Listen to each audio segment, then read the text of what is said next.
фишорбаландии бемории табобатшаванда аст бахшида ба ҳамин мавзӯъ дар ноҳияи боси ҳамоиш доир гардид.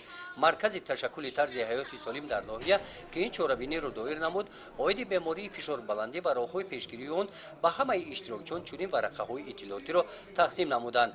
табибон гуфтанд ки фишори баланди хун ҳеҷ гоҳ аз худ пайдо намешавад. Онро сабабу омилҳо бисёранд. роҳи аз ҳама осон пешгирии ин беморӣ аст. оиди ин беморӣ маълумот доштан ва пеши роҳи онро гирифтан ба ҳама муяссар шуда метавонад. бо дастгирии маркази ташаккули тарзи ҳаёти солим ҳамчунин шароит муҳайё карда шуд ки ҳамаи хоҳишмандон дар ин рӯз аз муоинаи тиббӣ гузашта ҳолати фишори шараёни хунашонро санҷиданд. дар ин чорабинӣ бо мақсади омӯзиши таҷрибаи ҳамдигар директорони марказҳои ташаккули тарзи ҳаёти солим аз шаҳри душанбе, вилояти хатлон, шаҳри хуҷанд ва конибодом иштирок намуданд. бо сухани ифтитоҳӣ роҳбари маркази ташаккули тарзи ҳаёти солим дар вилояти хатлон дар баромадашон зикр намуданд ки дар соҳаи иҷтимоии мамлакат соҳаи тандурустӣ аҳамияти муҳим дорад.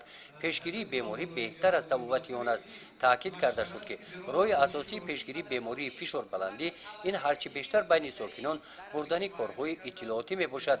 дар ин чорабинӣ дигар барномаҳои саҳнавӣ ба мавзӯи фишорбаландӣ ва роҳҳои пешгирии он намоиш дода шуданд. ҳамин гуна ҳамоиш пеш аз ин дар шаҳри хуҷанд ва шаҳри конибодом доир гардида буд. гузориши хоҷа назриев, худоиназар зуҳуров аз ноҳияи босе барои барномаи иттилоотии навид.